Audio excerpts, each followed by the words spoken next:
आज जो मेरे साथ घटना घटी ना, ये घटना बहुत सारे लोगों के साथ हुए है, पर मैं चाहती हूँ कि आज के बाद ये घटना ना और किसी के साथ हो। तो इसके वजह से बहुत सावधानी से ये सुनना पूरा, और जितना हो सके शेयर कर देना और सतर्क रहना।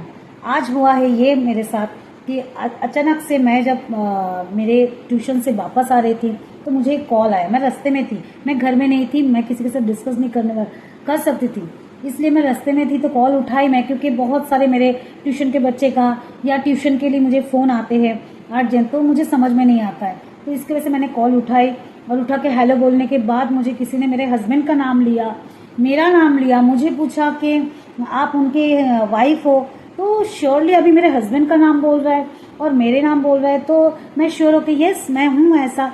मेरे नाम मुझे पूछा तो बोलते अच्छा ठीक है, तो आपका हस्बैंड का नंबर पे मैं कुछ पे करना चाह रहे हो बट वो पेमेंट नहीं हो रहा है। मैं बोले आप पे करना चाह रहे हो कि मेरे हस्बैंड से? बोलते नहीं मैं पे करना चाह रहा हूँ, आपका हस्बैंड के साथ फ़ोन में पेमेंट नहीं हो रहा है। मैंने बोली ओके।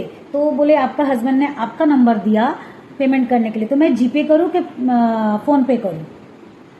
मैंने उनको बार बार पूछने लगी कि मेरा नंबर आपको किसने दिया, तो वो बार बार मुझे बोल रहे हैं कि आपका हस्बैंड ने दिया, मेरे हस्बैंड का नाम बता रहे हैं। मैं बोले ठीक है कोई बात नहीं, तो क्या करना है? तो बोले और मुझे बेटा जी करके बोल रहे थे, मतलब आगे वाले पर्सन ना थोड़ा उम्र वाले था, तो समझ में आ रहा था उम्र वाले कोई। तो बोले हाँ बताइए अंकल, आपको ना पेमेंट करना है, तो कितना पेमेंट करोगे ना? आपका 30,000 कुछ है। तो मैं बोले 30,000 किस चीज़ का? तो बोलते आपका हस्बैंड से मैंने उधार लिया था और वो आपको पे करना है। मैं बोला आपने उधार लिया था, आप आगे से मुझे बोल रहे हो कि पेमेंट करोगे, ठीक है कर दो।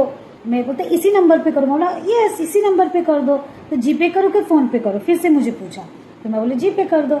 तो बोलते आप होल्ड करो, आप बंद नहीं करना, आप होल्ड करो, मैं 2 मिनट में आपको पे कर देती हूँ करके आपको बताता हूँ। तो 2-3 सेकंड के अंदर उसने फिर से मुझे हेलो बोला और बोलने लगा कि आपको मैंने 10,000 पेमेंट कर दिया, और देखो पहले थोड़ा सा ही पेमेंट कर दिया। मैं मन में सोची 10,000 पेमेंट करके बोल रहा थोड़ा सा पेमेंट किया। मैं बोला ठीक है कोई बात नहीं।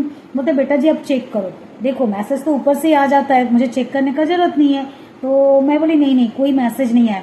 बोलते आया आप मैसेज चेक तो करो, मैसेज खोलो तो। मैं बोला कौन सा मैसेज खोलूँ, कोई तो मैसेज नहीं आया। बोलते आप अपना बैंक इसमें जाओ, इसमें जाओ, उसमें जाओ, ये सब बोलने लगा। मुझे तो पूरा समझ में आ गया था दाल में कुछ काला है। फिर मैंने उनको पूछी कि थोड़ा जोर देके कि आपको मेरा नंबर मेरे हस्बैंड ने कब दिया? तभी उन्होंने क्या बोलने लगा बोलते शॉकिंग। मैं एकदम शॉक है। बोलते कल रात को दिया। मैं ना शॉक हो गई, और क्यों शॉक हो गई मैं ये सबको बताने वाली हूँ। तो मैं बोले अच्छा, तभी मुझे एकदम से मुझे तो पता ही चल गया था, फिर भी मैं बोली अच्छा कल रात को दिया? नहीं आप सच बताओ कल रात को दिया कि कब दिया? मैं बोलते नहीं बेटा जी कल रात को नहीं, आज सुबह दिया। मैं बोला अच्छा, तो आप भगवान के पास जाके लेके आए नंबर या वो खुद उतरे थे? तो बोलते बेटा जी क्यों बोल रहे हो? मैं बोला अंकल जी मेरे हस्बैंड 5 महीना पहले हमको छोड़ के चले गए। तभी ना उनका आवाज़ में थरथराहट हो गए थे और फिर हंसने लगे। बोलते मैं भगवान के वहाँ से ही बोल रही हूँ। मैं बोला मैं पुलिस स्टेशन के वहाँ पे खड़ी हूँ, तुमको भगवान कहाँ है ना क्या है दिखा दूंगी।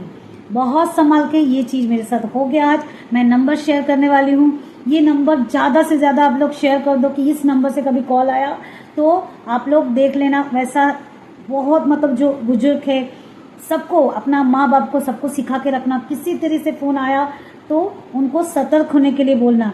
आप सिखाओगे, आप बच्चे लोग आप माँ बाप को टाइम दे के ये सिखाओगे तो ही ये चीज़ बंद होगा।